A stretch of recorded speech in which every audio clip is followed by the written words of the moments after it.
અમરેલીમાં દરિયાકાંઠાના લોકો માટે એક આનંદના સમાચાર છે। ચાંચ બંદર વિક્ટર વચ્ચે દરિયાઈ ખાડી પર પુલ બનાવાશે। વિધાનસભામાં 71 કરોડ રૂપિયાની મંજૂરી આપવામાં આવી છે। દરિયાઈ ખાડી પર કરોડોના ખર્ચે પુલ બનાવાશે। રાજુલાના ધારાસભ્ય હીરા સોલંકીએ આ અંગે મુખ્યમંત્રીનો આભાર પણ માન્યો છે। મહત્વનું છે કે દરિયાઈ ખાડી હોવાને કારણે ચાંચ બંદર, ખેરા, પટવા અને સમઢિયાળાની આસપાસ લોકો 25 કિલોમીટર દૂર ફરીને મુસાફરી કરતા હતા। જો કે હવે દરિયાઈ ખાડી પર પુલ બનવાથી હજારો લોકોને મોટો ફાયદો થશે।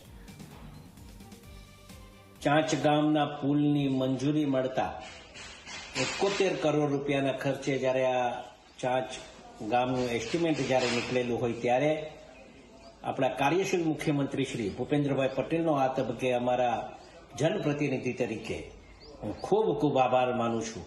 હું અમારા કેબિનેટ કક્ષાના મંત્રી શ્રી અમારા કુંવરજીભાઈ બાવળિયાનો અમે આજે આભાર માનીએ કે અમારા પુલ માટે એવે બી અમારા માટે ખૂબ જહેમત ઉપાડી હોય। કૌશિકભાઈ પટેલ હોય, અમારા વિસ્તારના દંડક શ્રી, એનો પણ હું આ તબક્કે આભાર માનું છું અને અધિકારીગણનો પણ અમે ખૂબ આભાર માનીએ છીએ। ખાસ કરીને ફરીથી એકવાર મુખ્યમંત્રી સાહેબનો ખૂબ આભાર।